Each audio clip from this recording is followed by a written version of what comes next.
The ticket price. This does not shock me at all. What did I say earlier? The WNBA was about to F around and find out, and these rival teams were going to be in a lot of trouble. Well, they're finding. The lights went off for a brief time. It seemed as though the WNBA had finally broken through the ceiling as the audience surged. Everything suddenly clicked after years of battling for attention, headlines, crowded seats, and cultural importance. The number of viewers was really high. The tickets were selling out. The enthusiasm permeated living rooms, social media, arenas, and national broadcasts. History was being made, not just hype. But everything shifted in an instant with that one little headline. A player was out for a few weeks. There was only a quick update, no league-wide statement, no serious injuries, and the whole mood changed. Nobody anticipated the chain reaction that was started by that one upgrade. Sales of tickets fell, engagement declined, and merchandise sales stalled. What appeared to be a flourishing kingdom suddenly began to show signs of weakness. It was similar to witnessing a huge tower wobble after one brick was removed. And at that same moment, a pointed query emerged. Was this explosive expansion in women's basketball really an indication of long-term development, or was it all due to a single extraordinary superstar? The response wasn't very. The decline demonstrated how much of the league's momentum depended on a single name and presence. Furthermore, the fact that reality is putting the WNBA in an awkward situation serves as a warning that its future may be far more precarious than supporters and officials would want to acknowledge. The Caitlin Clark effect has been a net positive for the WNBA and all of its teams. But the star guard expected to miss a minimum of 2 weeks. The league will see the flip side of her impact, and there are already initial data points. This is front office sports. No conspiracies, no BS from them. Statistical. The WNBA was enjoying a tremendous wave of momentum prior to the rumors of her departure even beginning. Every Indiana Fever game is become a must-see event. Courtside seats were selling for even more, and tickets were selling out quickly, with some costing over $80 just to enter. The excitement was more than just hype. It was truly electric and unstoppable, and it forced rival teams and arena administrators to take risks in the hopes of making money. Consider the Chicago Sky as an illustration. They didn't only alter their strategy, they went all out and shifted their matchup with the Fever. From the small 2,400-seat Windsor Arena to the enormous 21,000-seat United Center, they were placing a wager that Caitlin Clark's celebrity could fill every seat at the facility, which was constructed for NBA players and sold-out performances. This was a bold wager that depended on one player's capacity to pack the house and light up the league. It wasn't just about logistics, because without a doubt, everyone was aware of who the crowds were expecting to see. To hit the panic button 48 hours after news hits that Caitlin Clark is injured and she'll be missing 2 weeks, the market has responded, and the market has told the WNBA, we don't want this. We want her, but we don't. Then the time arrived when everything changed. What began as a small rumor swiftly became widely publicized. The unstoppable engine of the WNBA's movement, Caitlin Clark, was sidelined, and suddenly the league's atmosphere disintegrated. It wasn't a slow reaction. It happened instantly. Without hesitation, the market replied with a stark, cold reality. Without her, the WNBA just didn't have the same significance. The ensuing stillness was deafening as well as disappointing. No fans showed up. Prices plummeted. Overnight, the demand that had seemed endless vanished. Take a look at that.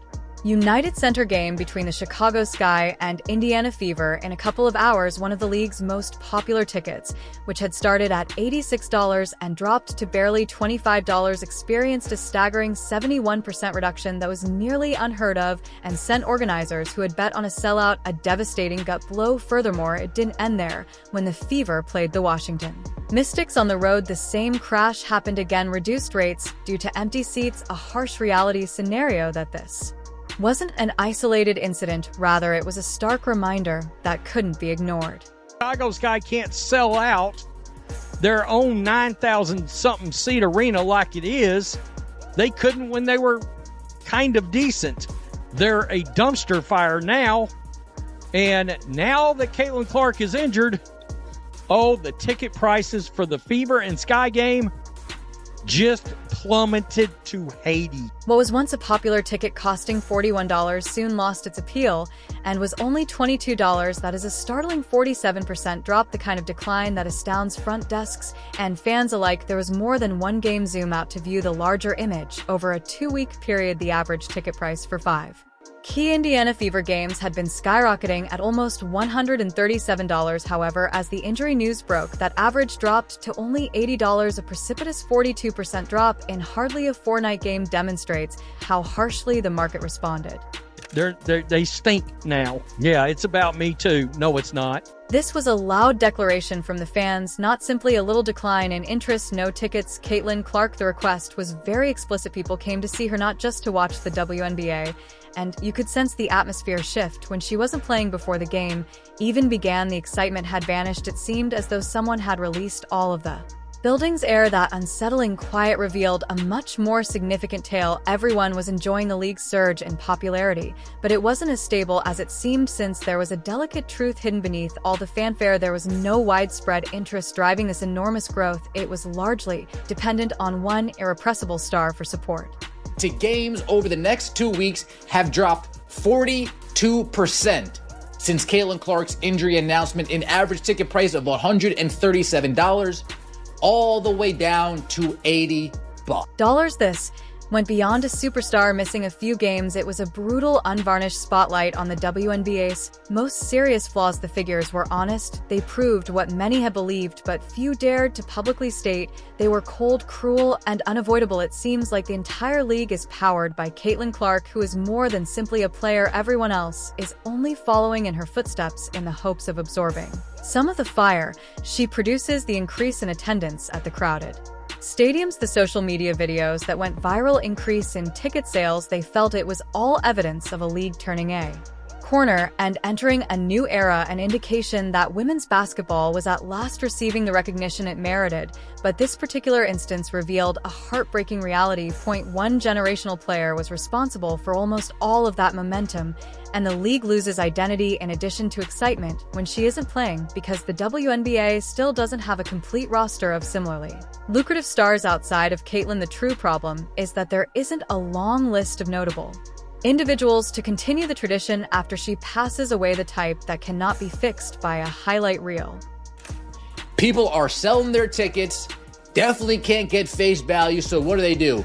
They just continue to lower and lower and lower and lower and lower the price.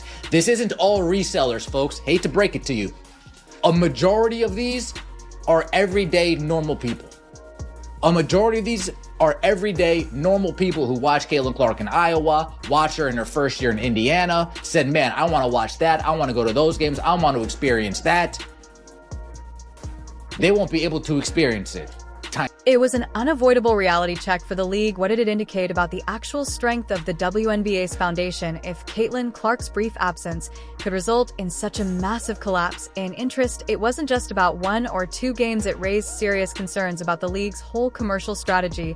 Everything was affected by the ripple effect, sales of tickets, excitement, and the league's financial prospects. Even the games that were supposed to be big events, like the Chicago Sky versus Indiana Fever game, which had come to represent the WNBA's renewed vigor, abruptly lost their appeal. The energy vanished. The unpleasant reality of rows of empty seats replaced the lofty aspirations of sold-out arenas. Not only were the numbers plummeting, but it was clear that the environment was disintegrating. Even casual admirers sensed that there was no longer any buzz. This was not your normal star injury, where people continued to come out of habit or allegiance. This was a dangerous situation the league was watching in real time as their big wager on Clark's superstar pull backfired. Without her, the enchantment diminished. The notion that a single star might elevate the entire league under pressure, it broke down, and many teams were left frantically trying to remain relevant in the quiet she left behind.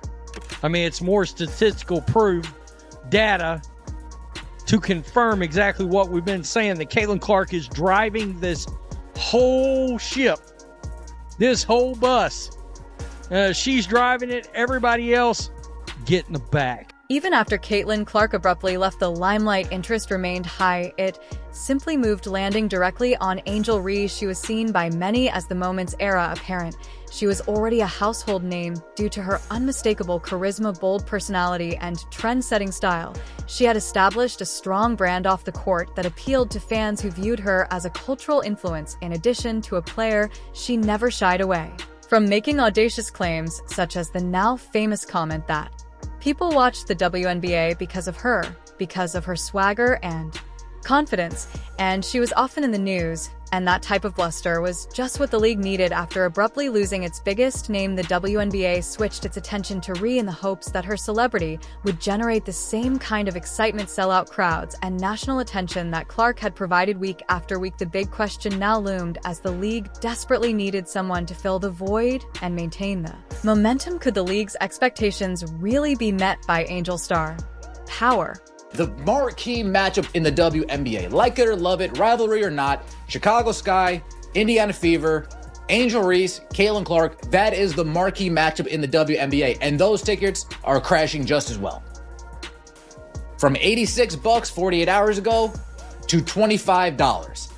And by the time June 7th rolls around, it might cost you a bag of Skittles and some Lay's potato chips to get in there. However, this is when the data started to show a very different and unsettling picture. All eyes were on Angel Reese. Once Caitlin Clark left the court, there was a great deal of strain and tremendous expectations. This was her chance to demonstrate that she could create the same excitement, drive ticket sales, and dominate the spotlight with equal ferocity. But the market spoke, and its message was brutally honest and loud and plain. Not exactly. Consider the eagerly awaited United Center matchup between the Chicago Sky and Indiana Fever. It was intended to be a historic matchup, a daring display of the Reese versus Clark rivalry in a venue the magnitude of the NBA. With this one, the league had high hopes of full house, a major event, and a proclamation that women's basketball had finally come. But the moment Clark was disqualified, the dream came crashing down. Demand for tickets declined, the excitement vanished virtually overnight, and the enormous arena that was meant to resound with excitement felt empty and much too large for the event. And it wasn't just that one night either. This wasn't an anomaly. The trend gained rapid traction. Even other high-profile games, such as the Baltimore showdown between the Fever and Mystic, couldn't avoid the slump. Although Reese was widely marketed as the main attraction, the message became evident when a $41 ticket fell 47% to only $22, even in areas where Reese had strong connections and headline billing. The Fever pitch just didn't follow. The excitement was there in theory, but the fan passion that was lacking wasn't there. Reese's presence alone wasn't enough to start the same fire that Clark had started. And we have plenty of evidence that proves Angel Reese is not qualified to carry the. Then there was an uncomfortable silence after Caitlin Clark's accident. Angel Reese, who is renowned for being loud and confident about the enormous attention she attracts, was unusually quiet as ticket sales fell and fan interest drastically declined. Both league insiders and fans were worried about the silence. Was Reese purposefully remaining silent to avoid difficult or awkward questions? Or did her silence inadvertently reveal the overwhelming burden of expectations she was finding it difficult to bear? Pressure so great that even she might have been overwhelmed. In any case, Reese was in a difficult situation. She is unquestionably a prominent public figure who makes headlines. However, she was expected to take Clark's place and shoulder the league's whole financial load. The figures were unambiguous and uncompromising. She just couldn't do it alone. It was hard to overlook the glaring disparity between Reese's celebrity position and her capacity to reliably increase ticket sales in comparison to Clark. This led to a definite separation and a challenging reality that Ray and the league would have to deal with directly.